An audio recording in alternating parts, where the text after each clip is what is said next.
चिंता मत करो प्रिया, फुटेज कैप्चर करने के सारे रास्ते बंद नहीं हुए। मेरे फोन में एक खास ऐप है जो सीसीटीवी की तरह काम करती है, उसमें यह सब जरूर रिकॉर्ड हुआ होगा, प्रशांत बोला। ये बात सुनकर प्रिया और कियारा को राहत मिली। प्रिया बोली, अरे वाह, जल्दी से चेक करो प्रशांत। दरअसल प्रशांत को यकीन था कि प्राण भक्षी की मदद से वो दुकान के फुटेज को देख पाएगा। प्रशांत ने अपनी जेब से अपना मोबाइल फोन निकाला और उसमें से अपनी सीसीटीवी वाली ऐप खोलकर उसको चेक करने लगा और बोला, ये देखो, उस फुटेज में काले कपड़े पहने हुए एक आदमी नजर आया और उसने अपने सर पर हैट लगा रखी थी, इसलिए उसका चेहरा नजर नहीं आ रहा था। वो आदमी एक बड़ा सा कैन हाथ में उठाए पूरी दुकान पर कुछ छिड़कता नजर आता है। कियारा बोली, ये क्या छिड़क रहा है कैन से? प्रिया बोली, रिपोर्ट से पता चला है कि ये कैरोसिन है। लेकिन उसका चेहरा तो दिख ही नहीं रहा। मोबाइल बंद करते हुए प्रशांत ने कहा, फुटप्रिंट की रिपोर्ट के हिसाब से भी पाए गए पैरों के निशान जिस कदकाठी के इंसान के रहे होंगे वो सुनील के जैसी कदकाठी वाला ही होने के संकेत देते हैं, लेकिन इस बात को साबित करने के लिए हमारे पास कोई सबूत नहीं है और आगे की जांच हम कर नहीं पाएंगे क्योंकि सुनील की मौत हो चुकी है। प्रिया बोली, अपनी दुकान के सामने वाले चौराहे की दुकानों के सीसीटीवी चेक किए? वहां तो कई कैमरे हैं। प्रशांत ने पूछा। चेक किए हैं प्रशांत, लेकिन कोई आदमी, कोई गाड़ी, कोई मूवमेंट ऐसी नहीं मिली जिस पर शक किया जा सके। और वैसे भी रात होने की वजह से सड़क पर लोग और गाड़ियां कम ही थे। प्रिया बोली। प्रशांत निराश होते हुए बोला, मतलब ये हुआ कि वो आदमी आया था और उसने अपने आप को सारे सीसीटीवी कैमरों से बखूबी बचा लिया।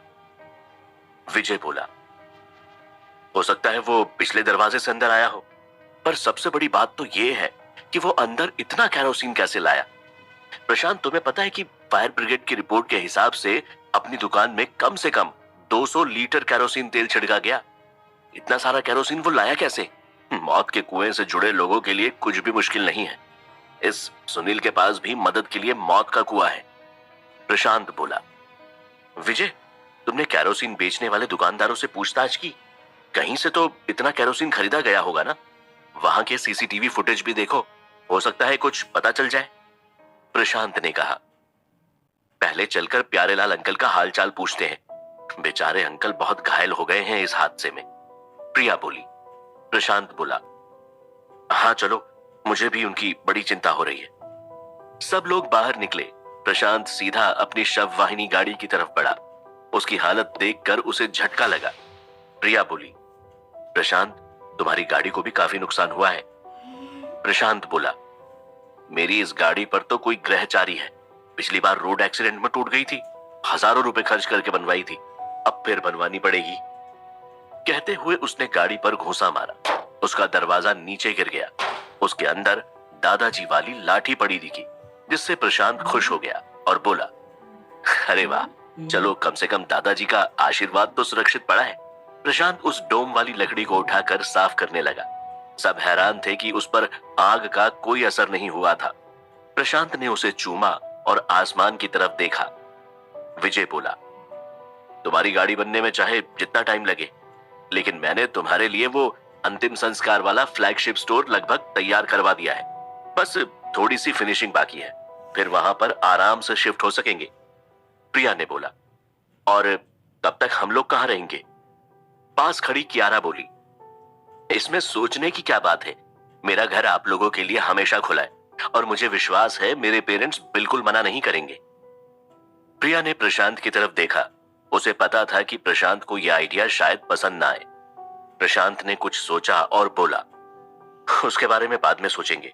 अस्पताल जाकर प्यारेलाल अंकल से मिलना जरूरी है और अभी एक काम और बाकी है। कहकर वो दुकान से द्वारपाल की मूर्ति लेकर आया।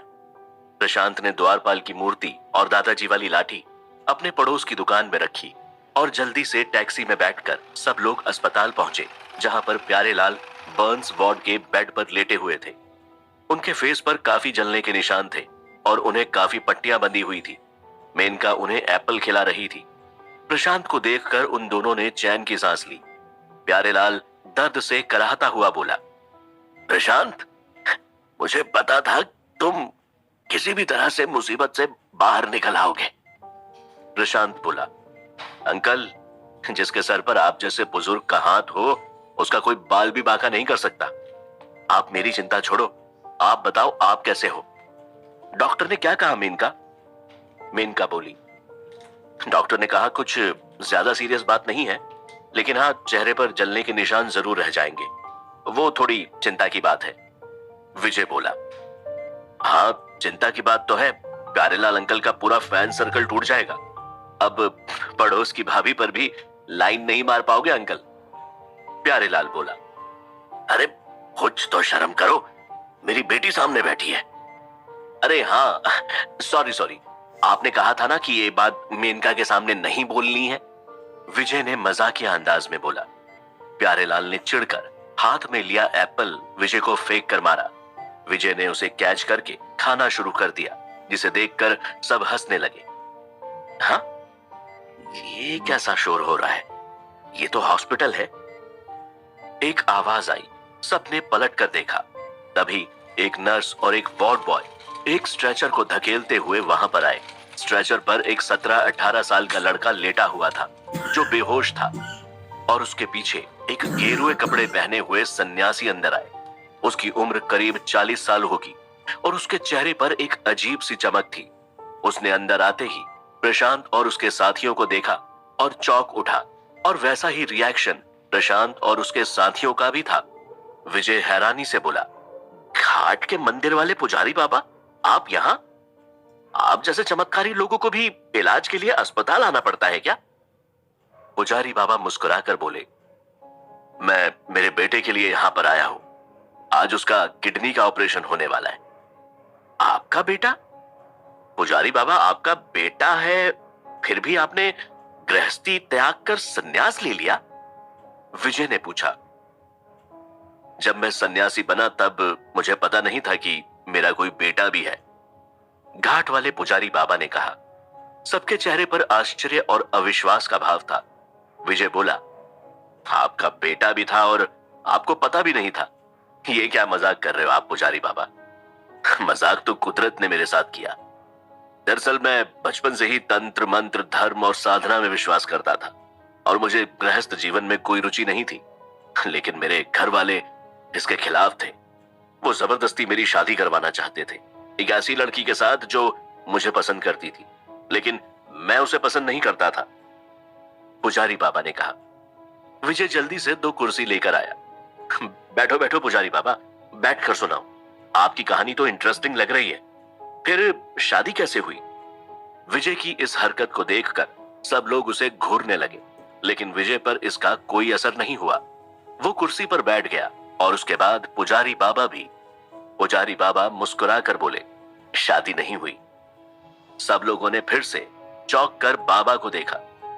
शादी नहीं हुई, फिर भी बड़े एडवांस है बाबा, विजय ने मजे लेते हुए कहा।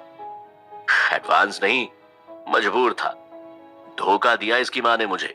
मुझसे शादी करने की जिद में उसने मेरे जूस में नशे की दवा मिला दी, और नशे में वो सब हो गया जो नहीं होना चाहिए था, बाबा बोले। अरे, आपकी कहानी में तो सब कुछ उल्टा हो रहा था। वैसे अक्सर लड़के ऐसा करते हैं, विजय बोला। सबने उसे फिर से घूर कर देखा। बाबा बोलते रहे, उस लड़की को लगा उसके बाद मैं उससे शादी से इनकार नहीं कर पाऊंगा, लेकिन मुझे तो अपनी तंत्र मंत्र की साधना ही करनी थी। मैंने उससे शादी नहीं की और सन्यासी बन गया।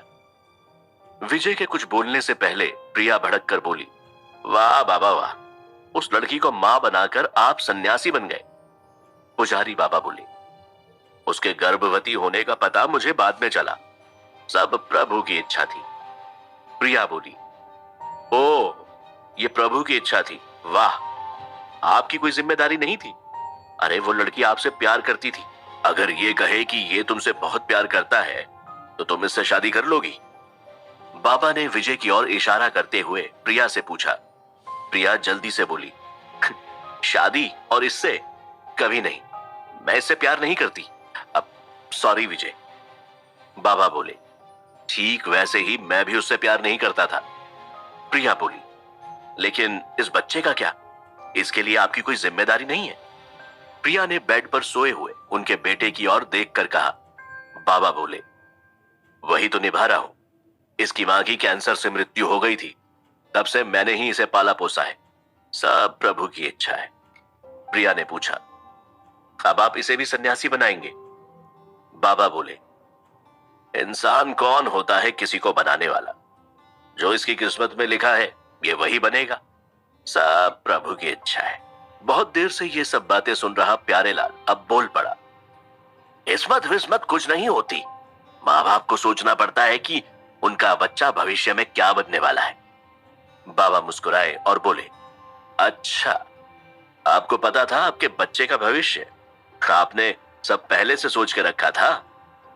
हाँ, मैंने अपनी बेटी के बारे में सब सोच के रखा था। इसे मैंने अमेरिका में साइकोलॉजी की पढ़ाई करवाई है। प्यारेलाल ने गर्व से मेनका की तरफ इशारा करते हुए कहा, इसीलिए ये हिंदुस्तान आकर ये अपनी जिंदगी खतरे में डाल दे। बाबा रहस्यमयी मुस्कान के साथ बोले। ये सुनकर सब बुरी तरह चौंक गए। विजय भड़का, ये क्या बकवास कर रहे हैं आप? आपको कैसे पता कि इनकी बेटी मेनका की जिंदगी खतरे में है? पुजारी बाबा ने शांति से जवाब दिया, मुझे तो यह भी पता है कि सिर्फ मेनका की नहीं, तुम पांचों की भी जिंदगी खतरे में है, और तुम सबकी जिंदगी खतरे में डालने का जिम्मेदार है ये आदमी। अब सब लोगों के चेहरे के भाव बदल गए। सबने बाबा को गुस्से में देखा। विजय कुर्सी से उठ खड़ा हुआ। बहुत हो गया पुजारी बाबा, हम आपकी इज्जत कर रहे हैं, इसका मतलब ये नहीं कि आप कुछ भी बोलेंगे। यह हमारी जान से भी प्यारा दोस्त है। प्रशांत को देखकर बोला, और इसकी वजह से ही तुम लोगों की जान जाएगी। बाबा ने मुस्कुरा कर बोला, अब प्रिया से बर्दाश्त नहीं हुआ। प्लीज पुजारी बाबा, अब आप जाइए और अपने बेटे का ध्यान रखिए, हम अपना ध्यान रख लेंगे। पुजारी बाबा मुस्कुरा कर बोले, सब प्रभु की इच्छा है। ये कहकर वो खड़े होकर जाने लगा। तभी इतनी देर से खामोश बैठा प्रशांत बोला, रुक जाइए बाबा, क्योंकि आपने मुझे मेरे दोस्तों की जान के लिए खतरा बताया है, तो ये मेरी जिम्मेदारी है कि मैं ये समझूं कि क्यों और कैसे। प्रिया बोली, प्रशांत, तुम भी बेकार की बातों पर। प्रशांत ने उसे बीच में ही रोका। प्रिया, इन्हें बोलने दो। बताइए बाबा, आप क्या कहना चाहते हैं, समझाइए। बाबा मुस्कुरा कर बोले, तुम जिम्मेदार दोस्त भी हो और समझदार इंसान भी। तुम्हारा यह समझना बहुत जरूरी है कि तुम्हारे अंदर बहुत सारी मृत्यु ऊर्जा है, और तुम्हारी तकदीर इतनी खराब है कि तुम हर समय मौत के खतरे से लड़ते रहते हो, वो भी अपनों की वजह से, जिनके तुम बहुत करीब हो। और क्योंकि वो तुम्हारे करीब है, इसलिए उनकी जिंदगी भी खतरे में पड़ जाती है। प्रिया को इन बातों पर गुस्सा आ रहा था, इसीलिए उसने मुंह बनाया। प्रिया की तरफ देखकर बाबा बोले, और सबसे ज्यादा खतरा तो तुम्हें है, क्योंकि तुम इसके सबसे ज्यादा करीब हो, और तुम्हारी तकदीर भी कोई खास बुलंद नहीं है। प्रिया से यह बर्दाश्त नहीं हुआ। वो हाथ जोड़कर मजाक उड़ाने के अंदाज में बोली, तो इस तकदीर को कैसे बदलूं बाबा? कैसे बचाऊं अपने आप को खतरे से? आपके साथ पुजारी बन जाऊं? बाबा बोले, लड़कियां पुजारी नहीं बन सकती, और तुम्हें तो वैसे भी मुझ पर भरोसा नहीं है, तो तुम्हें तो मैं वैसे भी नहीं बचाऊंगा। विजय बेचैन होकर बोला, और मुझे मुझे क्यों नहीं बचा सकते आप? क्योंकि इस लड़की के बाद सबसे ज्यादा मृत्यु ऊर्जा तुम्हारे अंदर है। प्रिया की तरफ इशारा करके बाबा बोले, इसलिए तुम्हें बचाना भी मुश्किल है। तुम सब लोगों में से मैं सिर्फ एक इंसान को बचा सकता हूं, और वो है ये। कहकर बाबा ने उस इंसान की तरफ इशारा किया। सबने अपनी नजर उस और घुमाई। किसकी जिंदगी बचाने की बात कर रहे थे घाट वाले पुजारी बाबा? कौन है वो खुशनसीब जिसकी जिंदगी बचा सकते हैं पुजारी बाबा? जानने के लिए सुनिए इस कहानी का अगला एपिसोड सिर्फ पॉकेट एफएम ऐप पर।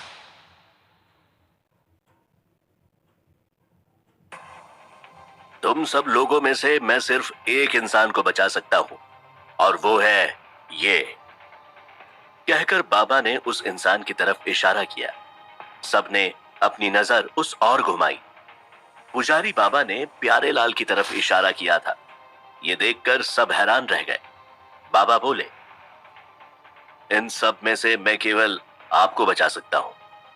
प्यारेलाल थोड़ा हैरान हुआ और बोला, और मेरी बेटी मेनका, उसको नहीं बचा सकते आप? पुजारी बाबा बोले, आपकी बेटी की सोच भी इन्हीं की तरह है।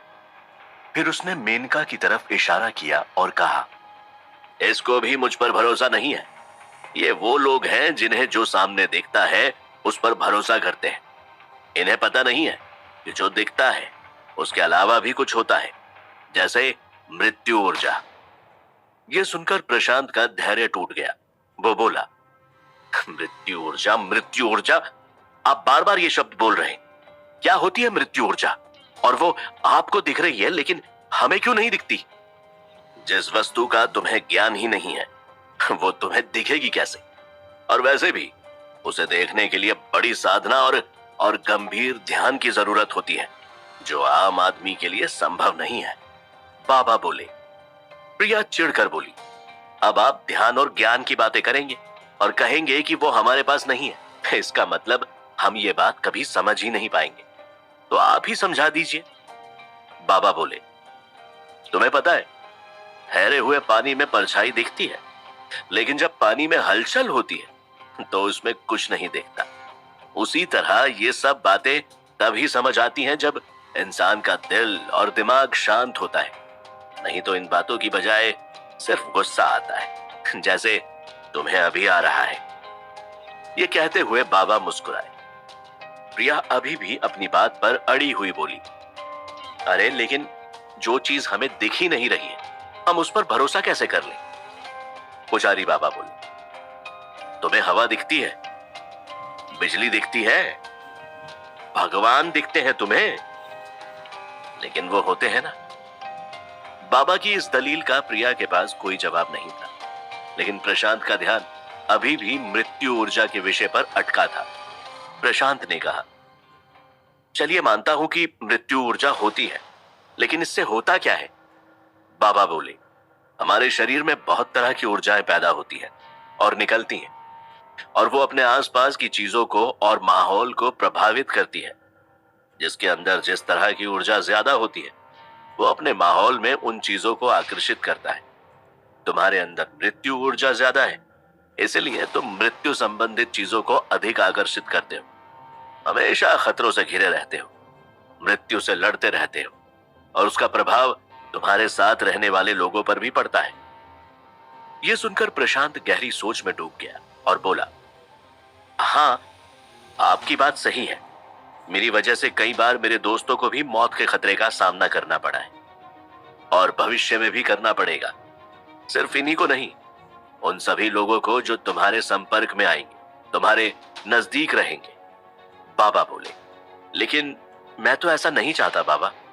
आप मुझे ये बताइए कि ये मृत्यु ऊर्जा मुझ में ही क्यों है, और इसे कम करने के लिए मुझे क्या करना चाहिए?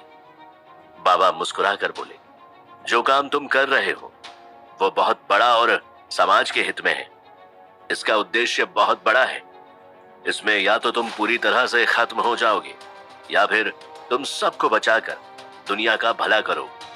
तुम्हें प्रभु ने इस काम के लिए चुना है। तभी बीच में प्यारेलाल बोला, मान लिया इसे भगवान ने चुना है, पर आपने मुझे ही बचाने के लिए क्यों चुना? बाबा बोले, आपको चुनने का कारण यह है कि आपके पास तंत्र मंत्र का और आध्यात्म का जो ज्ञान और विद्या है, वो अगर मेरे ज्ञान और विद्या से मिल जाए तो हम लोग दुनिया के लिए बहुत कुछ कर सकते हैं। आपको मैं अपना शिष्य बनाना चाहता हूं। यह सुनकर प्यारेलाल सोच में डूब गया। बाबा ने उससे कहा कि उसे जल्दी नहीं है, वो आराम से सोचकर उसे अपना निर्णय बता सकता है। तभी अचानक कियारा ने बच्चों जैसी उत्सुकता के साथ कहा, बाबा, मेरे बारे में कुछ बताइए ना। बाबा मुस्कुराकर बोले, तुम्हारा भविष्य बहुत उज्जवल है। तुम पर और तुम्हारे परिवार पर बहुत कृपा है प्रभु की, लेकिन वो कृपा तब तक ही रहेगी जब तक तुम प्रशांत से दूर रहोगी। अगर तुम प्रशांत के साथ इसी तरह काम करती रही तो तुम्हारा ही नहीं, तुम्हारे परिवार का भविष्य भी निश्चित ही खतरे में पड़ जाएगा। यह सुनकर सबको बाबा पर बहुत गुस्सा आया, सिवाय प्रशांत के। वो मन में सोच रहा था, वाकई मेरे साथ जुड़ने के बाद कियारा की और उसके परिवार की जिंदगी हमेशा खतरे में रही है। अब मैं खुद कियारा से दूर हो जाऊंगा। प्रशांत ये सोच ही रहा था कि तभी अचानक कियारा के फोन पर मैसेज आया। कियारा ने झट से अपने मोबाइल पर मैसेज चेक किया और टेंशन में आ गई। प्रशांत ने पूछा, क्या हुआ कियारा? कियारा अपना मोबाइल प्रशांत को देते हुए बोली, मेरे पापा का मैसेज है। कल देर रात कोई हमारा घर जलाने के इरादे से घुसा था। हमारे गार्ड्स ने उसे टाइम पर देख लिया, इसीलिए वो आग नहीं लगा पाया। गार्ड्स ने उसे पकड़ने की कोशिश की लेकिन वो भाग गया। अब पापा चाहते हैं कि आप लोग वापस हमारे घर पर रहकर मेरे भाई और हमारी फैमिली की हिफाजत करें। पुजारी बाबा मुस्कुराते हुए कियारा को देखकर बोले,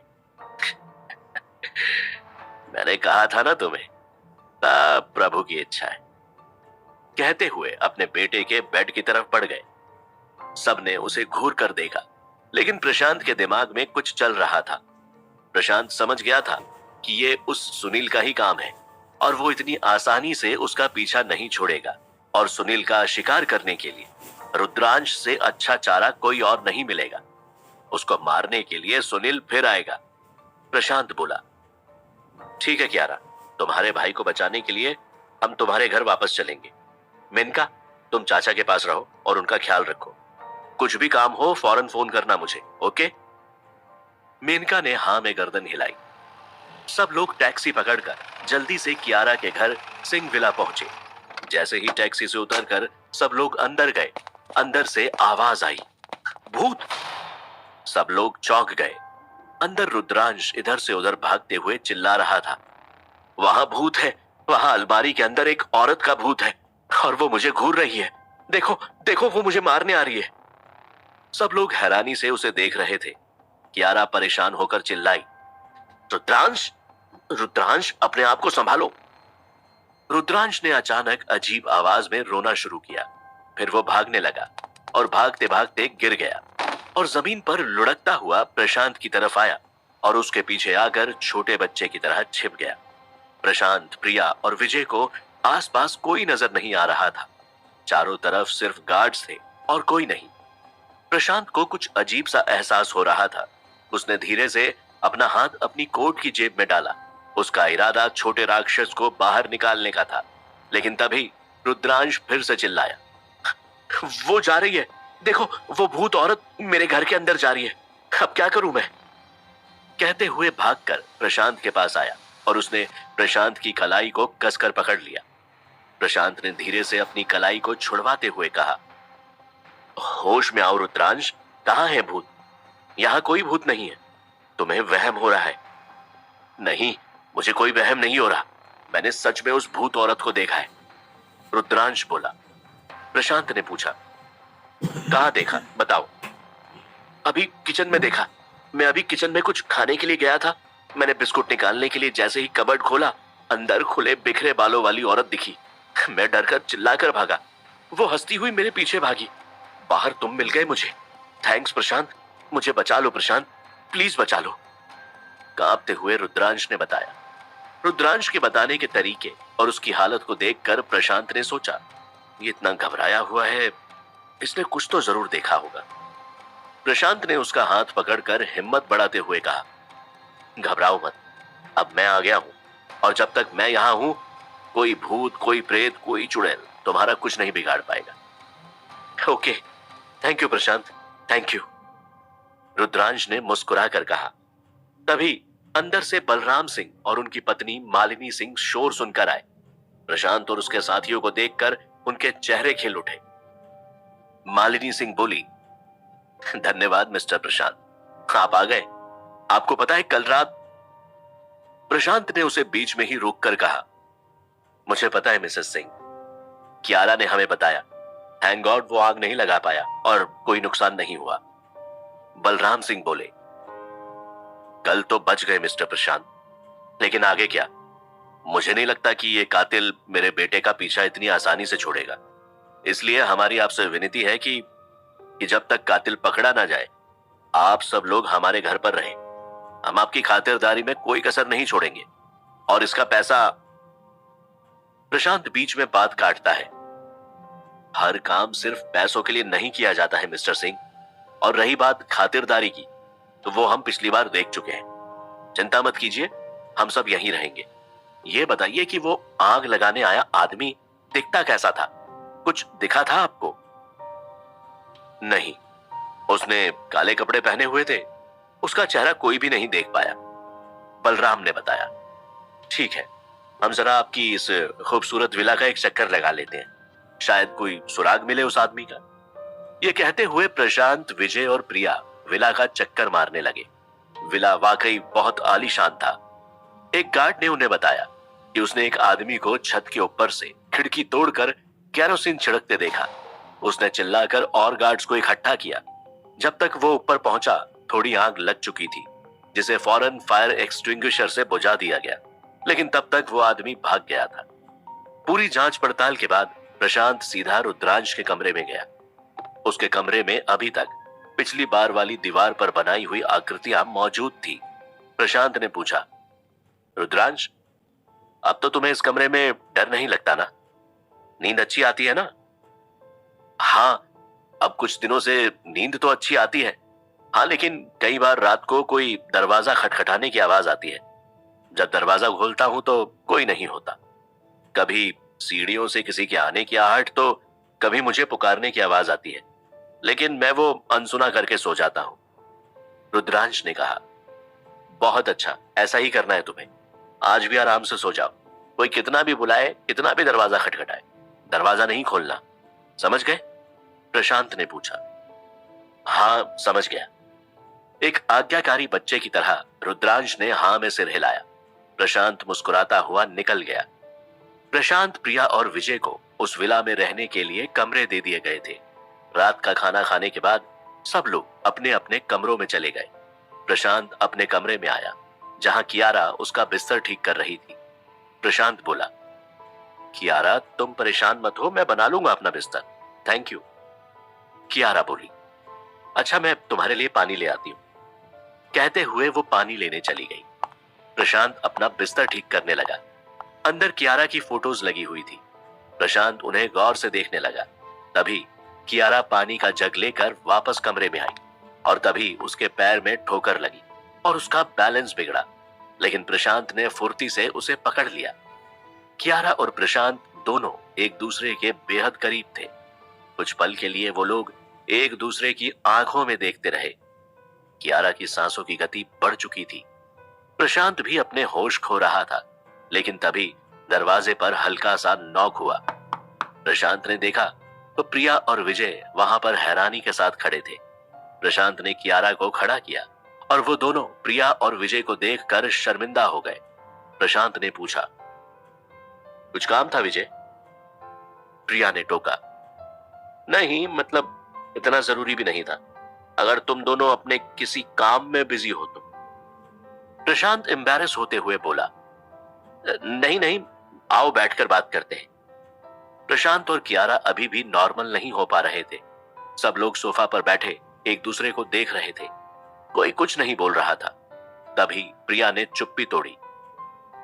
प्रशांत, हम लोग तुमसे एक पॉइंट डिस्कस करना चाहते हैं। बात सुनने का मूड तो है ना? प्रिया अभी भी प्रशांत को टॉन्ट मारने से नहीं चूकी। प्रशांत उसका ताना समझ गया।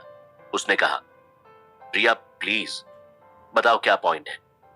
प्रिया बोली, प्रशांत, कल विला को जलाने की कोशिश करने वाला आदमी सुनील होगा, इसमें कोई डाउट नहीं है। लेकिन सोचने वाली बात यह है कि इस विला के अंदर इतनी टाइट सिक्योरिटी है, ये जानते हुए भी सुनील विला जलाने क्यों आया? प्रशांत भी सोच में पड़ गया और उसने पूछा, तुम्हारा मतलब उसके कल यहां आने के पीछे कोई और चाल थी? चाल नहीं, षड्यंत्र, कोई बड़ा षड्यंत्र। प्रिया ने कहा, किस षड्यंत्र की बात कर रही थी प्रिया? क्या इस बार सुनील के षड्यंत्र का प्रशांत हो जाएगा शिकार? ये जानने के लिए सुनिए इस कहानी का अगला एपिसोड सिर्फ पॉकेट एफएम ऐप पर।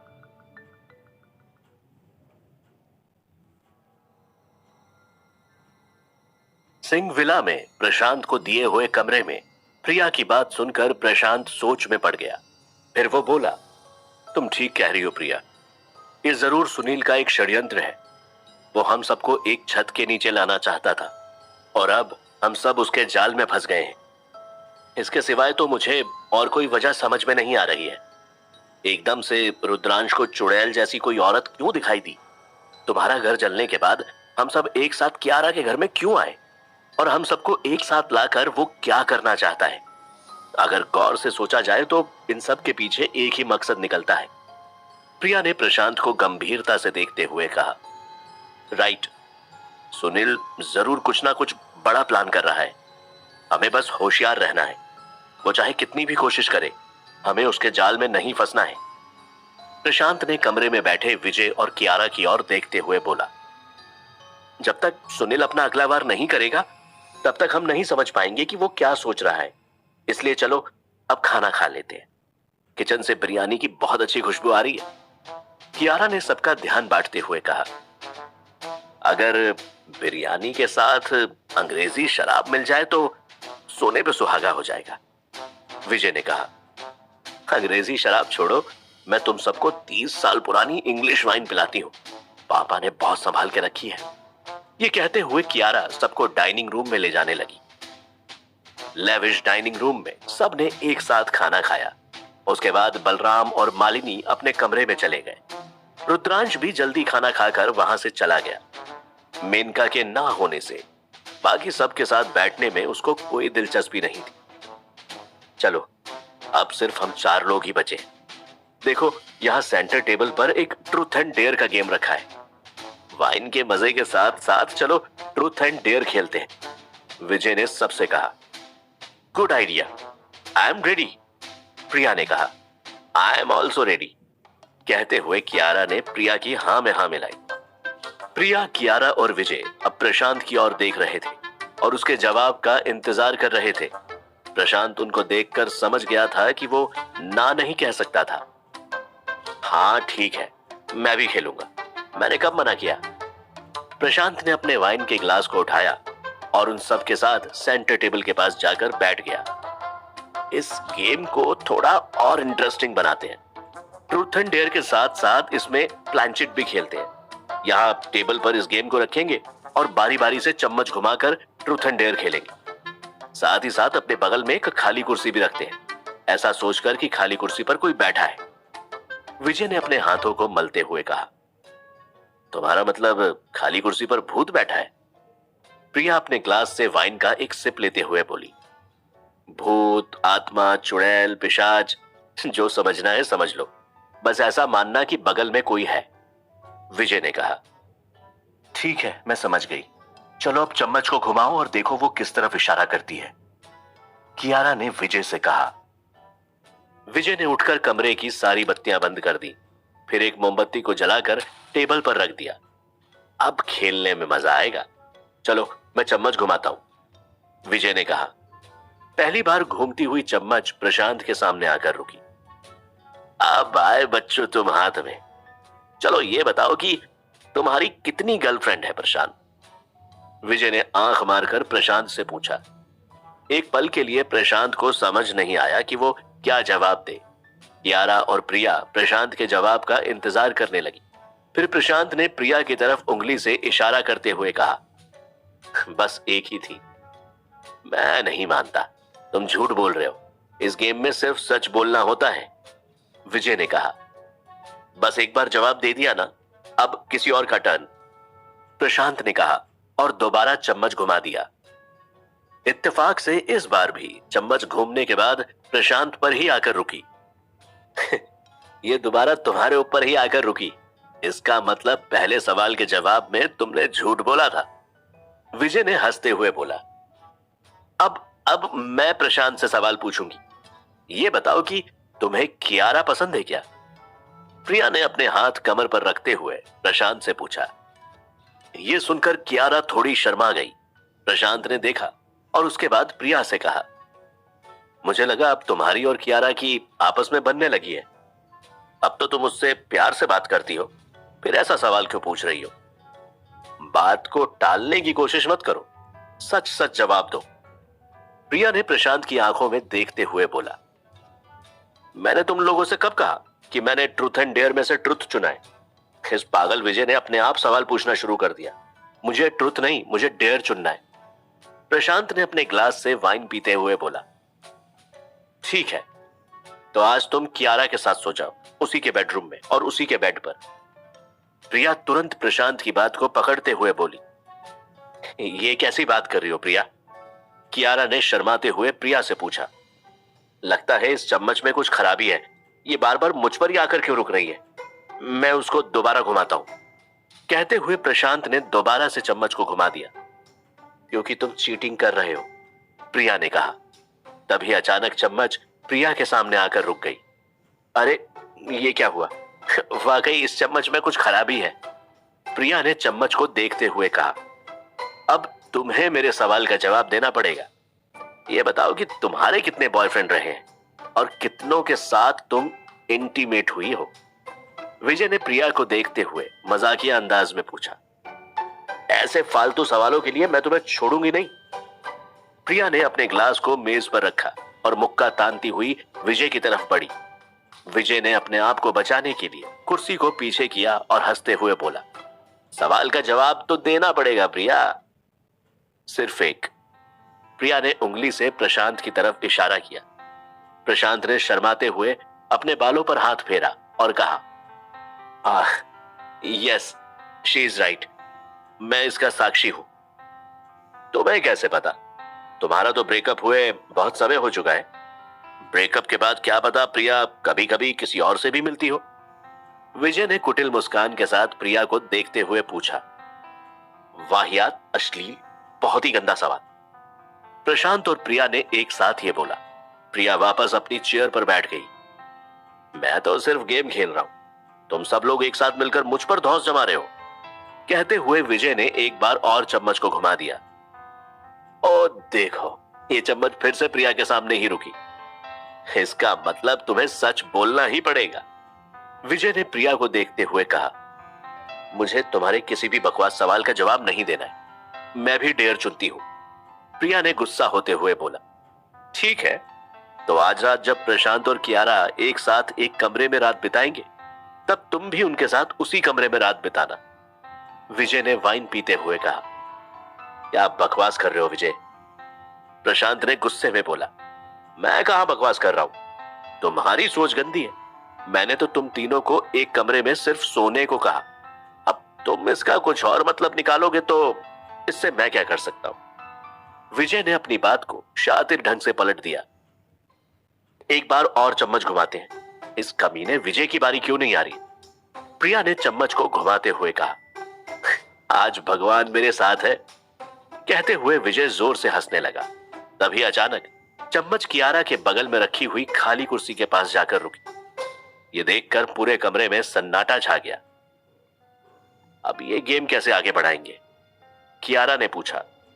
विजय ने अपने दोनों हाथों को प्रणाम की मुद्रा में जोड़ते हुए नाटकीय अंदाज में बोला, श्रीमान या श्रीमती जी, आप जो कोई भी है, क्या आप हमारे साथ ये खेल खेलना चाहेंगे? तो आप इस कुर्सी पर विराजमान हो जाइए। विजय, क्या बकवास कर रहे हो? तुम्हें सच में लगता है कि कोई भूत हमारे साथ ये गेम खेलेगा? प्रिया ने अपने बगल वाली कुर्सी को हिलाते हुए कहा कि तभी सामने रखी हुई मोमबत्ती अचानक से झिलमिलाने लगी। विजय ने प्रिया की बात को नजरअंदाज किया और अपनी जेब से पेन और कागज निकाल लिया। फिर कागज की 2 पर्ची बनाई जिस पर ट्रुथ एंड डेयर लिखा था। दोनों पर्चियों को खाली कुर्सी के सामने रखते हुए विजय ने पूछा, तुम ट्रुथ खेलना चाहोगे या डेयर? देखते ही देखते चम्मच अपने आप घूमने लगी और ट्रुथ के सामने रुक गई। ये देखकर सबके होश उड़ गए। डर के मारे कियारा का मुंह खुला का खुला रह गया। अचानक कियारा को लगा कि उसके बगल वाली कुर्सी पर ही कोई बैठा था। विजय ने खाली कुर्सी से पूछा, क्या तुम्हारे साथ यहाँ पर और कोई भी है जो खेलना चाहता है? इतना कहते हुए विजय ने चम्मच को घुमाया। चम्मच प्रिया के बगल वाली खाली कुर्सी पर जाकर रुक गई। ये देखकर प्रिया सहम गई और उसने अपने बगल में रखी हुई खाली कुर्सी पर हाथ रखा और बोली, यहां पर तो कोई नहीं है। तभी हवा चली और मोमबत्ती अपने आप झिलमिलाने लगी और हवा चलने लगी और मेज पर रखी ट्रूथ एंड डेयर की किताब के पन्ने हवा से खुलने लगे और एक पन्ने पर आकर हवा चलना बंद हो गई। विजय ने वो पन्ना पढ़ा। उस पर लिखा था, क्या तुमने कभी खून किया है? विजय के सवाल पूछते ही चम्मच अपने आप घूमी और हाँ लिखी हुई पर्ची पर जाकर रुक गई। सब टेंशन में आ गए। अब सबको यकीन हो गया था कि वहां पर उन चारों के अलावा भी और लोग थे जो ये गेम खेल रहे थे। देखते ही देखते वो चम्मच अपने आप घूमने लगा और अचानक ही रुक गया। इस बार वो चम्मच विजय के बगल में रखी हुई खाली कुर्सी को दिखा रहा था। क्या मेरे बगल में कोई है? विजय ने धीरे से अपने बगल की खाली कुर्सी को देखते हुए बोला। इस कमरे में और कितने लोग हैं जो ये गेम खेलना चाह रहे हैं? विजय ने कहा। किताब के पन्ने फिर से अपने आप पलटने लगे और फिर एक जगह पर आकर रुके। विजय ने किताब को दोबारा पढ़ा। आज तुम किसको मारना चाहोगे? विजय ने किताब को पढ़ते हुए कहा। जैसे ही विजय ने यह सवाल पढ़ा कि चम्मच फिर से घूमी और थोड़ी देर बाद अपने आप रुक गई। चम्मच की दिशा देखकर चारों लोगों के रोंगटे खड़े हो गए। ये चम्मच इस बार मेरे सामने आकर क्यों रुकी है? विजय घबराया हुआ प्रशांत को देख रहा था। ये बेकार किताब यहां पर किसने रखी? विजय ने किताब को बंद करते हुए गुस्से से बोला। मुझे नहीं पता कि ये किताब यहां कैसे आई। लगता है बहुत समय से यहां पर पड़ी हुई है, कियारा ने कहा। बेकार किताब है और ये गेम भी बहुत बेकार है, मुझे नहीं खेलना। कहते हुए विजय वहां से उठ गया। फिर गुस्से में आकर विजय ने किताब को एक कोने में फेंक दिया और अपनी बगल में रखी हुई कुर्सी को जोर से लात मारी। तभी कमरे में तेज ठंडी हवा चलने लगी। सारी खिड़कियां तो बंद है, फिर ये हवा कहां से आ रही है? कियारा ने घबरा कर कहा। तभी विजय का शरीर अकड़ने लगा। उसकी आंखें ऊपर की ओर खिंचने लगी। उसका पूरा शरीर कांपने लगा और वो जमीन पर गिर गया। ये देख प्रिया, कियारा और प्रशांत हक्के बक्के रह गए। प्रिया और कियारा तुरंत विजय के पास पहुंचे, जो अब जोर जोर से कांपने लगा था। प्रशांत ने तुरंत अपने दादाजी की लाठी उठाई और विजय के पास भाग कर आया। हट जाओ प्रिया, प्रशांत ने कहा और लाठी से विजय को हल्के से मारने लगा। जैसे ही दादाजी की लाठी विजय के शरीर को लगी, वैसे ही विजय के मुंह से कराहने की आवाज आने लगी। विजय चिल्लाया और उसकी आवाज के साथ किसी औरत के चिल्लाने की भी आवाज आई। औरत के चिल्लाने की आवाज बहुत ही तीखी और पैनी थी। प्रिया और कियारा ने अपने कान बंद कर लिए। थोड़ी देर ऐसा करने के बाद विजय शांत हुआ और जब उसे होश आया तब वो अपना सर पकड़ते हुए जमीन पर बैठ गया। ये सब क्या हो रहा है? मेरे सर में इतना दर्द क्यों हो रहा है? मेरे पूरे बदन में दर्द हो रहा है, जैसे मुझे किसी ने लाठी से मारा हो। विजय ने अपने आप को छूते हुए बोला। अब प्रशांत को महसूस हुआ कि वो ठंडी हवा का झोंका उसकी तरफ बढ़ रहा था। प्रशांत ने दादाजी की लाठी को अपने मुंह के सामने रख लिया। इससे पहले कि प्रशांत कोई दूसरा कदम उठाता, छोटा राक्षस प्रशांत की जेब से निकला और अपना मुंह खोलते हुए हवा को निगलने की कोशिश करने लगा। उसके मुंह खोलते ही पूरा कमरा एक तीखी आवाज से भर गया। ठंडी हवा का झोंका फिर से प्रशांत की तरफ बढ़ने लगा। मुझे नहीं पता कि ये क्या चीज है, मगर जो भी है इस छोटे राक्षस के लिए भी हानिकारक हो सकती है। क्या पता ये किसी और तरह का जाल हो, प्रशांत ने कहा और तुरंत छोटे राक्षस को आवाज लगाई। वापस जेब में आ जाओ, जल्दी करो, प्रशांत चिल्लाया। सब लोग प्रशांत की जेब में से निकले हुए जीव को देखकर हैरान थे। उन्होंने पहले उस छोटे राक्षस को कभी नहीं देखा था। वो क्या था? प्रिया ने सहमे हुए पूछा। उस कमरे में कौन सी अनजान शक्तियां थी? जब प्रशांत के दोस्तों को छोटे राक्षस के बारे में पता चलेगा तो उनकी क्या प्रतिक्रिया होगी? प्रशांत और उसके दोस्त किसके बिछाए हुए जाल में फंस गए थे? जानने के लिए सुनिए इस कहानी का अगला एपिसोड सिर्फ पॉकेट एफएम ऐप पर। प्रशांत की जेब में उस छोटे राक्षस को देखकर प्रिया ने पूछा, वो छोटी सी चीज क्या थी प्रशांत? तुम्हारे पास कोई खिलौना है प्रशांत? कियारा ने प्रशांत से पूछा। वो जो भी है उसे अनजान व्यक्तियों से मिलना पसंद नहीं है, प्रशांत ने अपनी जेब को कस के पकड़कर कहा। तभी वो ठंडी हवा चलनी बंद हो गई और कमरे का माहौल धीरे धीरे नॉर्मल होने लगा। सब लोगों ने चैन की सांस ली। तभी प्रिया ने फिर से पूछा, लेकिन वो था क्या तुम्हारी जेब में प्रशांत? उसे दिखाओ प्रशांत, हो सकता है उसे सुंदर औरतों से मिलना अच्छा लगता हो। कियारा ने आंखें मटकाते हुए कहा, या फिर वो एक औरत हो और एक हैंडसम आदमी से मिलना चाहती हो। विजय भी प्रशांत के पास आ गया। ऐसा कुछ नहीं है, वो सिर्फ एक छोटा सा जीव है, प्रशांत ने कहा और अपनी जेब को थपथपाया। छोटा राक्षस प्रशांत की जेब से निकलकर उसकी हथेली पर आकर बैठ गया। ये तो बहुत ही छोटा है, प्रिया ने अपनी बोहें टेढ़ी करते हुए कहा, और इसकी आंखें देखो कितनी बड़ी और काली हैं। कियारा ने झुकते हुए उस छोटे से जीव को देखा। क्या ये बोल सकता है? विजय ने पूछा। उन सबको अपनी तरफ ताकते हुए देखकर छोटा राक्षस बेचैन हो गया और कूदकर प्रशांत की जेब में छिप गया। इसके बारे में अभी मैं तुम लोगों को कुछ नहीं बता सकता, प्रशांत ने कहा। प्रिया, कियारा और विजय एक दूसरे को देखने लगे। तभी प्रशांत ने अपने दादाजी की लाठी प्रिया को देते हुए कहा, तुम इसे अपने पास रखकर सो जाओ। मुझे इस लाठी की जरूरत नहीं है, इसे कियारा को दे दो, उसे तो लड़ना भी नहीं आता है। प्रिया बोली, तुमसे जितना कहा है उतना ही किया करो, प्रशांत ने घूरते हुए प्रिया से बोला। तभी प्रशांत की नजर अपनी कलाई पर पड़ी। उसकी कलाई पर वो कलावा नहीं था।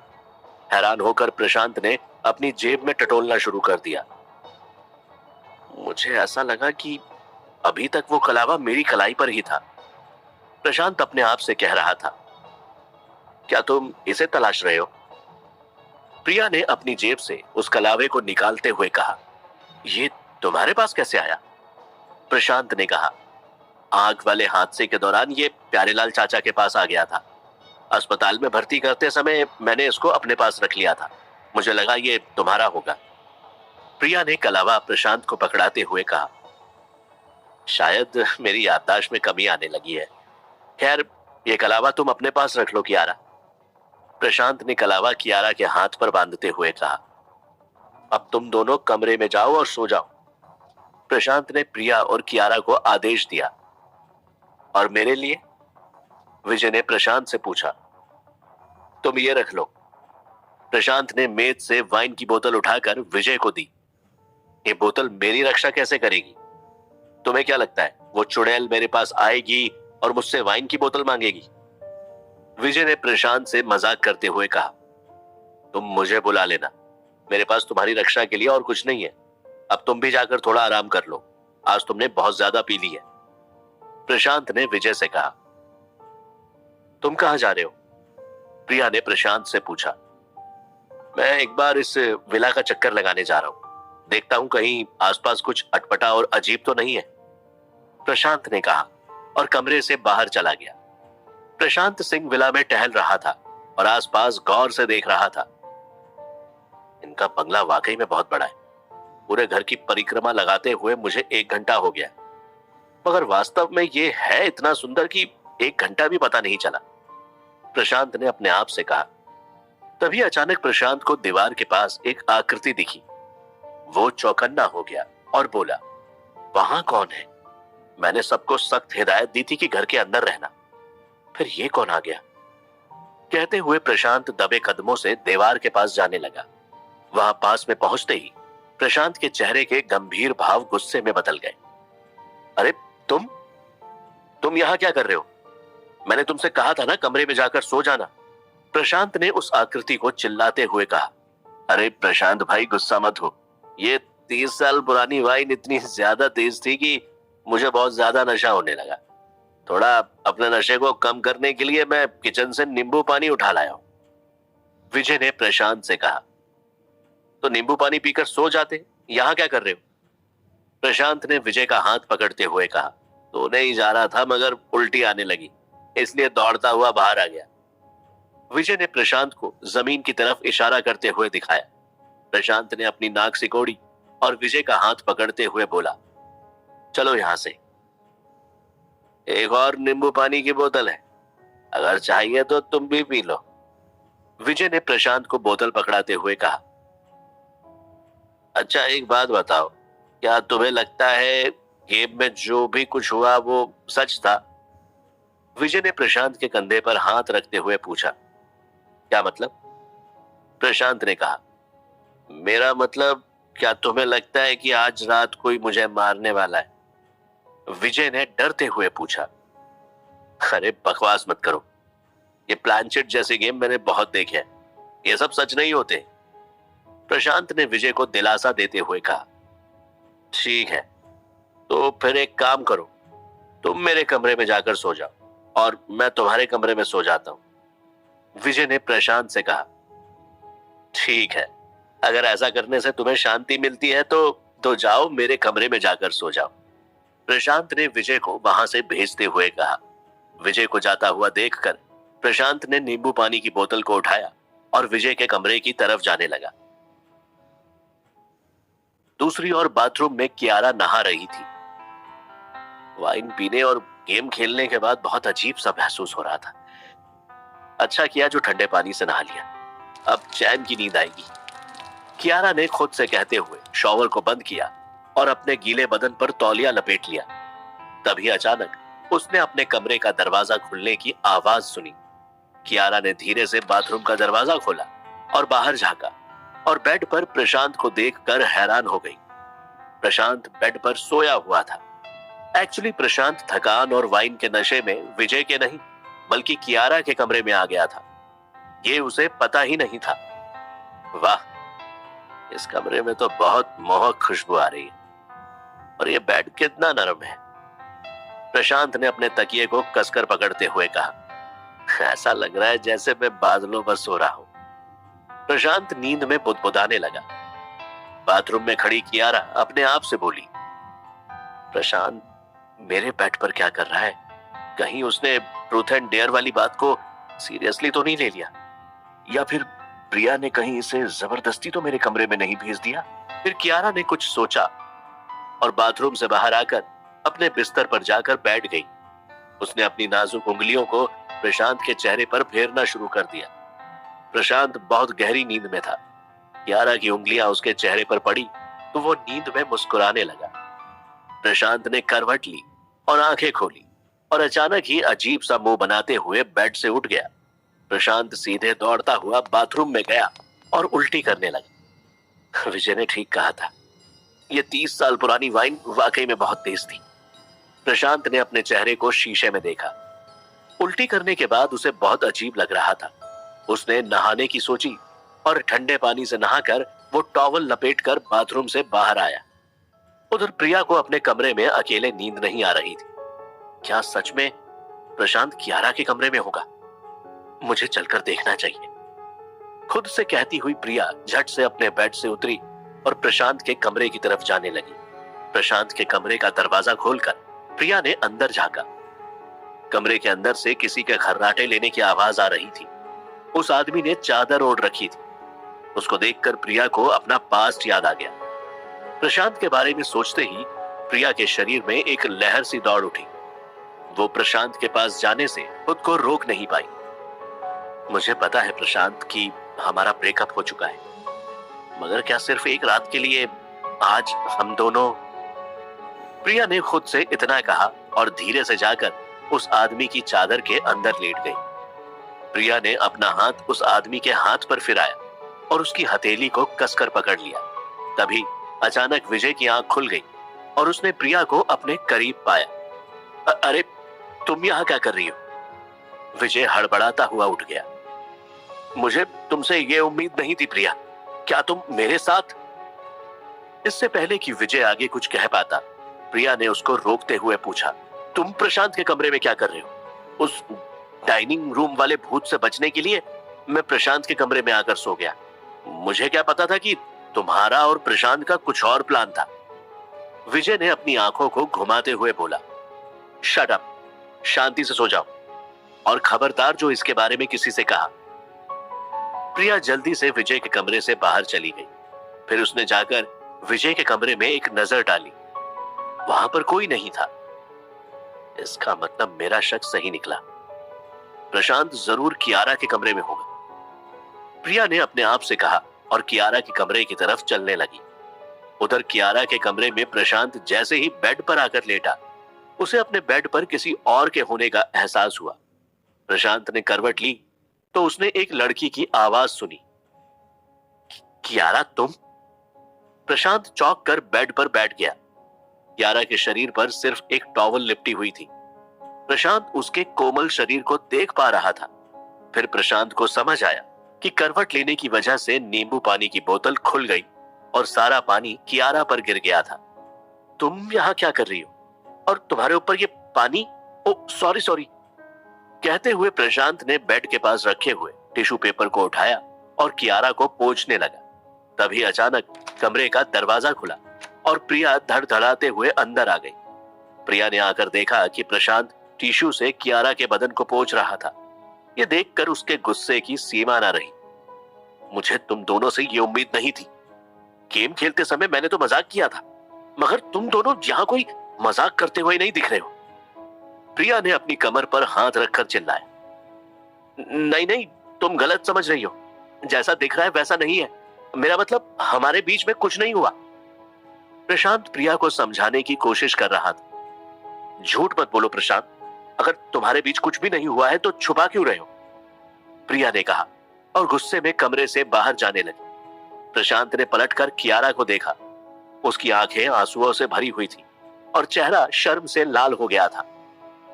मुझे पता नहीं था कि प्रिया इसका गलत मतलब निकालेगी, कियारा ने सिसकते हुए कहा। प्रिया को मैं समझा लूंगा, तुम रोना बंद करो। प्रशांत अपने हाथों से कियारा की आंख के आंसू पोंछने लगा। तभी प्रशांत की नजर कियारा के शरीर पर गई। कियारा के शरीर पर लिपटी हुई टॉवल अब ढीली हो चुकी थी। प्रशांत पल भर के लिए खुद पर से काबू खो बैठा और सपना देखने लगा कि वो दोनों एक साथ थे और उन दोनों के बच्चे भी हो गए।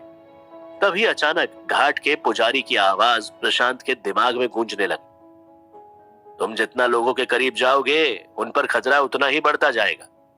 और वो उस सपने से बाहर आया। एक गहरी सांस लेते हुए प्रशांत ने अपनी आंखें बंद करके अपनी भावनाओं को काबू में करने की कोशिश की। फिर प्रशांत ने धीरे से कियारा से बोला, मुझे माफ कर दो कियारा, मैं किसी भी औरत के करीब नहीं जा सकता। मैं ना तो प्रिया के करीब जाकर उसकी सुरक्षा कर सकता हूं और ना मैं तुम्हारे करीब आकर तुम्हें प्रेम दे सकता हूं। प्रशांत पलटकर बेड से उठ गया और अपने कपड़े पहनने लगा।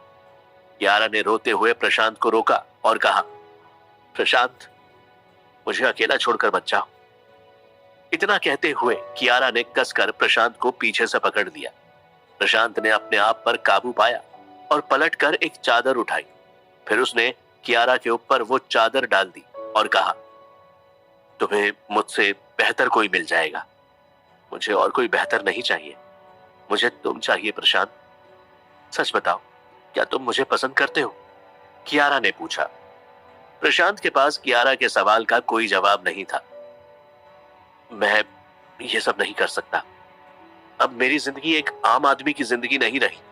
मैंने अपनी मौत को बहुत करीब से देखा है और तुम्हें पता है जिस दलदल के अंदर मैं फंस चुका हूं, वहां मैं तुम्हें अपने साथ लेकर नहीं जा सकता। प्रशांत ने बिना कियारा को देखते हुए कहा और कमरे से बाहर चला गया। क्या प्रशांत के दिल में कियारा के लिए मोहब्बत थी? क्या प्रशांत और कियारा कभी एक हो पाएंगे? क्या प्रशांत इस होरी नुमा दलदल से कभी बाहर निकल पाएगा?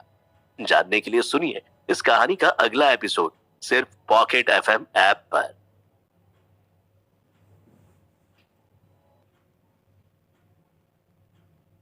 प्रशांत रोती हुई कियारा को उसके कमरे में छोड़कर बाहर आ गया। कियारा के कमरे से बाहर आते ही उसने दरवाजा बंद किया और अपनी आंखों के आंसुओं को पोंछा। मुझे प्रिया को भी समझाना पड़ेगा, पता नहीं वो क्या सोच रही होगी। खुद से कहते हुए प्रशांत प्रिया के कमरे की तरफ बढ़ने लगा। तभी उसने प्रिया को कमरे के बाहर बालकनी में बैठे हुए देखा। अब यहां मुझे क्या समझाने आए हो? प्रिया ने प्रशांत को देखते ही बोला। हमारे बीच कोई रिश्ता नहीं है, तुम्हें कुछ भी करने की खुली छूट है। तुम कियारा को अकेला छोड़कर यहां क्या कर रहे हो? प्रिया ने प्रशांत से रूखे स्वर में कहा। प्रशांत प्रिया के बगल में आकर बैठ गया और बोला, मैं कियारा को बहुत पसंद करता हूं, इसमें कोई दो राय नहीं है, मगर ना तो मैं उससे शादी कर सकता हूं और ना हमारे बच्चे हो सकते हैं। मैं तुम्हारे साथ भी अपना परिवार नहीं बना सकता हूं। वास्तव में मैं किसी भी औरत के करीब नहीं जा सकता हूं। यह सुनकर प्रिया का दिल पसीज गया। उसने प्रशांत के कंधे पर हाथ रखा और कहा, तुम यंग हो और तुम्हारी अपनी जरूरतें हैं, फिर तुम ऐसी बातें क्यों कर रहे हो? जो भी मेरे करीब आएगा वो मुझसे पहले होरी की बलि चढ़ जाएगा।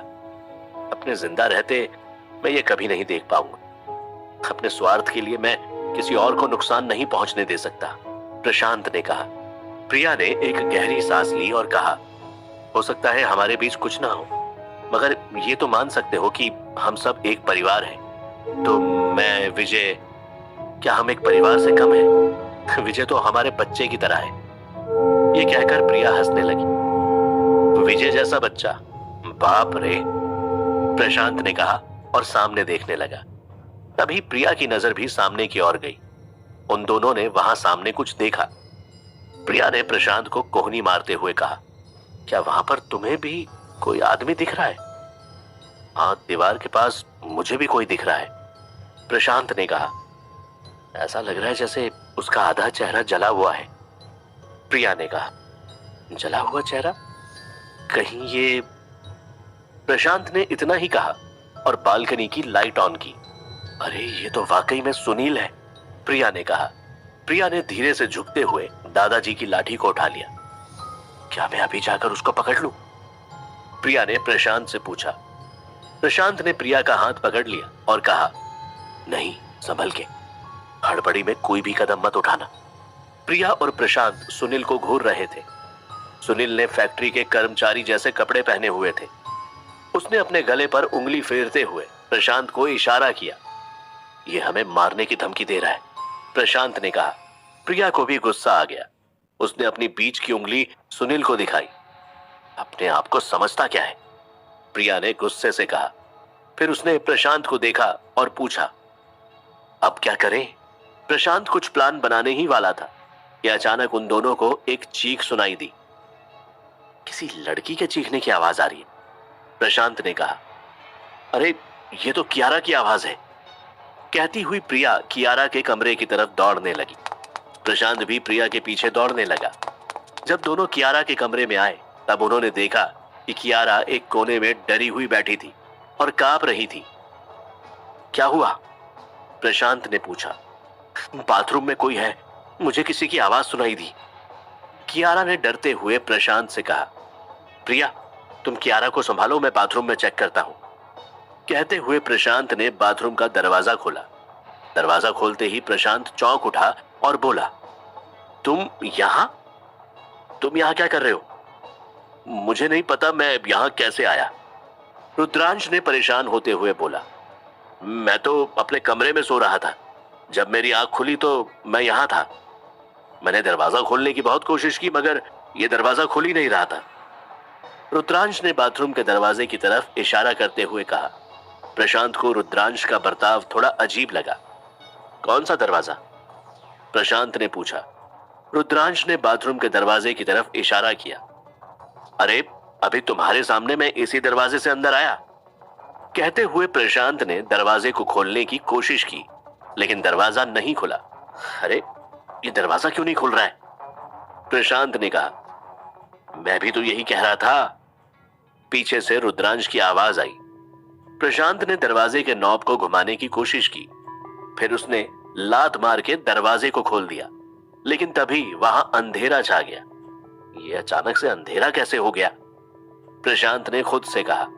फिर प्रशांत सोच में पड़ गया। रुद्रांश अपने कमरे से कियारा के बाथरूम में कैसे आया? उसके कमरे में तो मैंने यंत्र बनाए थे, उस पर कोई हमला नहीं कर सकता था। इसका मतलब रुद्रांश पर किसी आत्मा का साया है, मगर यह संभव नहीं हो सकता। फिर ये रुद्रांश जैसा दिखने वाला कौन है? प्रशांत के दिमाग में सवाल आया। इतना सोचते ही प्रशांत को समझ आ गया कि गलती कहां हुई थी। तभी अचानक रुद्रांश की आवाज एक औरत के चिल्लाने की आवाज में बदल गई और दो ठंडे हाथ प्रशांत का गला दबाने लगे। प्रशांत पलटकर वार करने वाला था कि उसकी जेब में बैठा हुआ छोटा राक्षस सक्रिय हो गया। वो कूदकर प्रशांत की जेब से निकला और उसने उस औरत पर हमला बोल दिया। प्रशांत को अंधेरे में औरत के चीखने की आवाज सुनाई दी, जो धीरे धीरे धीमी होने लगी थी। रुक जाओ, जल्दी से वापस आओ छोटे राक्षस, प्रशांत ने कहा। छोटा राक्षस भागता हुआ प्रशांत की जेब में आकर बैठ गया। प्रशांत ने अपनी जेब से फोन निकाला और उसकी टॉर्च को ऑन किया। लगता है यहां पर कोई नहीं है, सब कहां चले गए? बाथरूम से बाहर निकलते ही प्रशांत ने आवाज लगाई, कियारा, तुम कहां हो? प्रशांत कमरे से बाहर गया। प्रिया और विजय के कमरे में भी अंधेरा था और वो दोनों भी उनके कमरे में नहीं थे। ये सारे कमरे खाली कैसे हैं? सब लोग कहां गए? प्रशांत ने चिल्लाते हुए कहा। फिर प्रशांत लिविंग रूम में गया, वहां पर भी कोई नहीं था। प्रशांत दंग रह गया और सोचने लगा कि आखिरकार घर के सब लोग कहां चले गए। तभी प्रशांत को बाहर से शोर सुनाई दिया। वो दौड़ता हुआ लिविंग रूम के बाहर गया। तभी उसने देखा वहां पर दो आदमी खड़े थे जिन्होंने अपने चेहरे काले कपड़े से ढके हुए थे। उन्होंने कपड़े भी काले रंग के पहने थे। तुम लोग कौन हो? प्रशांत ने पूछा। उन दोनों आदमियों ने किसी को उनके पीछे छुपाया था। वो अपनी जगह से हटे और उनके पीछे खड़े आदमी को देखकर प्रशांत के पैरों तले जमीन खिसक गई। पापा? प्रशांत के मुंह से चीख निकली। फिर प्रशांत अपना आपा खो बैठा। छोड़ दो मेरे पापा को, तुम उन्हें कहां लेकर जा रहे हो? कहते हुए प्रशांत ने उनमें से एक आदमी के चेहरे पर मुक्का मारा, लेकिन उसका हाथ उस आदमी से आर पार हो गया। ये देख प्रशांत हक्का बक्का रह गया। तो ये सब एक माया है, प्रशांत ने खुद से कहा। फिर भी प्रशांत अपने पिता को देखकर व्याकुल हो गया। मेरे पापा को छोड़ दो, प्रशांत कहता हुआ उनके पीछे भागने लगा। तभी उसने अपनी आंखों से वो देखा जो उसने एक वीडियो में देखा था। उन दोनों आदमियों ने प्रशांत के पापा को कस के पकड़ा और एक कुल्हाड़ी निकालकर उनका सिर काट दिया। प्रशांत ने वो वीडियो तब देखा था जब वो 5 वर्ष का था। मुझे माफ कर दो पापा, मैं तुम्हारे कातिलों को पकड़ नहीं पाया। मैं तुम्हारी मौत का बदला लेने में असफल रहा। प्रशांत चिल्लाते हुए ये कह रहा था और उसकी आंखों से बेहिसाब आंसू बह रहे थे। प्रशांत के कान में अपने पिता के आखिरी शब्द गूंजने लगे, मेरी मौत का बदला लो, हर गुनहगार को मौत के घाट उतार दो। अचानक ही प्रशांत का दिमाग ठनका। उसने रोना बंद कर दिया और सामने हो रहे चित्र को गौर से देखने लगा। गुनहगार कौन है? प्रशांत ने कहा। प्रशांत को अपने पिता की डायरी का पन्ना याद आ गया।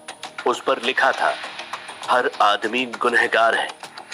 प्रशांत को समझ नहीं आया ये सब क्या हो रहा था। कुछ देर बाद उसने अपने आप को संभाला और धीरे धीरे उसे सुनील का षड्यंत्र समझ आने लगा। फिर उसने मुस्कुराते हुए कहा, अगर हर आदमी गुनहगार है तो क्या सबको मार देना इस समस्या का हल है? तुम जो भी हो, मैं तुम्हारे झांसे में नहीं आऊंगा। मुझे पता है ये सब मिथ्या है। तुम मेरे पुराने जख्मों को कुरेद कर मुझे दुख नहीं पहुंचा सकते। फिर प्रशांत ने अपनी जेब को थपथपाया और छोटे राक्षस से पूछा, क्या तुम कुछ कर सकते हो? छोटे राक्षस ने प्रशांत की जेब से बाहर झांका और ना में सर हिला दिया। पिछली बार जब मैं ऐसे माया जाल में फंसा था तब दादाजी की लाठी बहुत उपयोगी साबित हुई थी, मगर अभी वो लाठी मेरे पास नहीं है, प्रशांत ने मन में कहा। फिर प्रशांत ने अपनी जेब में हाथ डाला। हाँ, मेरे पास ऐरावत के खून की बोतल है। अघोरी की लाल किताब से एक यंत्र बनाता हूं और मंत्र का उच्चारण करता हूं, शायद कुछ फर्क पड़े। कहते हुए प्रशांत ने ऐरावत के खून की बोतल निकाली और जमीन पर यंत्र बनाने लगा। खून की पहली बूंद जमीन पर गिरते ही धरती कांपने लगी। प्रशांत को ऐसा लगा जैसे भूकंप आने वाला हो। प्रशांत ने बिना रुके यंत्र को पूरा किया और लगातार मंत्र का उच्चारण करता रहा। धीरे धीरे अंधेरा हट गया और कमरे में फिर से रोशनी आ गई। प्रशांत ने आसपास देखा तो वो अपने कमरे में आ चुका था। मतलब ये सब सुनील का माया जाल था, प्रशांत ने खुद से कहा। तभी उसके कंधे पर एक हाथ आया और एक आवाज आई, क्या कर रहे हो प्रशांत? प्रशांत ने पलटकर देखा तो वहां रुद्रांश खड़ा था। प्रशांत ने अपने इर्द गिर्द देखा और बोला, रोशनी वापस आ गई है, घर के बाकी लोग कहां हैं? कहते हुए प्रशांत भागते हुए विजय के कमरे में गया। विजय अपने कमरे में उदास बैठा था। विजय, तुम ठीक हो? प्रशांत ने विजय को झकझोर कर पूछा, मगर विजय ने कोई जवाब नहीं दिया। फिर प्रशांत दौड़ता हुआ प्रिया के कमरे में गया। प्रिया भी किसी सदमे में थी। उसने भी प्रशांत के किसी सवाल का जवाब नहीं दिया। रुद्रांश और प्रशांत दोनों दौड़ते हुए कियारा के पास गए। कियारा अपने कमरे में एक कोने में बैठी हुई रो रही थी। क्या हुआ? क्या हो गया तुम्हें कियारा? तुम रो क्यों रही हो? रुद्रांश ने कियारा को कंधे से पकड़ा। प्रशांत उन सब की हालत देखकर हैरान हो गया। फिर उसको एहसास हुआ कि वो सब क्यों इतने सदमे में थे।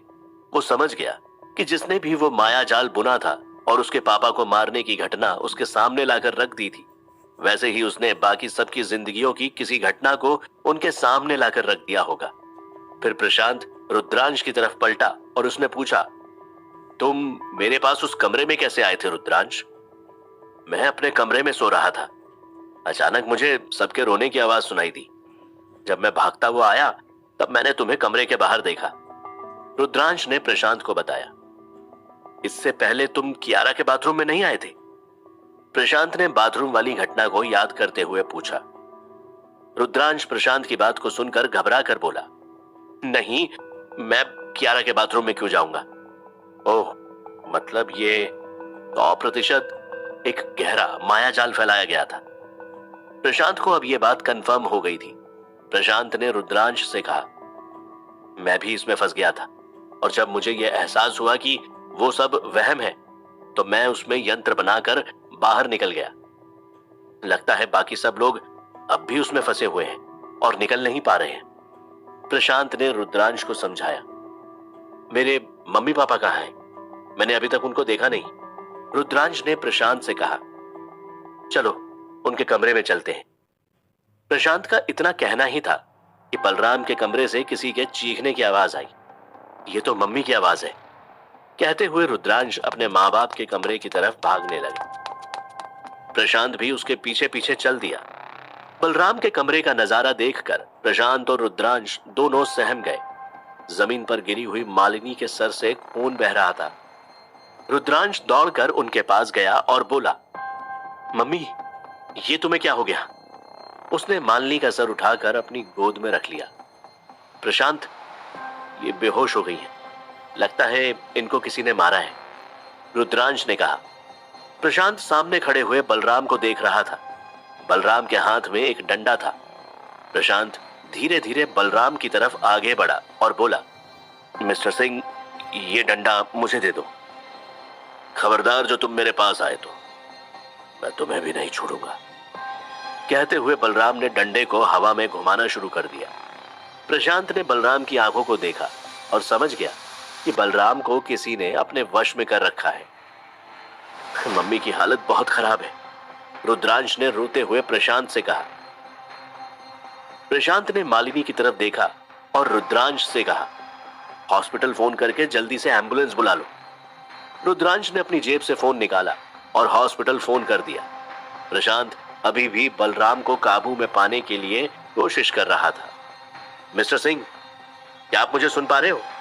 प्रशांत ने जैसे ही एक कदम आगे बढ़ाया, वैसे ही बलराम ने फिर से अपना डंडा घुमाना शुरू कर दिया। अगर तुम मेरे पास आए तो मैं तुम्हें छोड़ूंगा नहीं, बलराम ने कहा। इनको वशीकरण से निकालना बहुत जरूरी है। अब मैं जैसा कहूं वैसा करते जाओ रुद्रांश, प्रशांत ने कहा। क्या प्रशांत बलराम को ठीक कर पाएगा? क्या प्रशांत के दोस्त उस वशीकरण से बाहर निकल पाएंगे? जानने के लिए सुनिए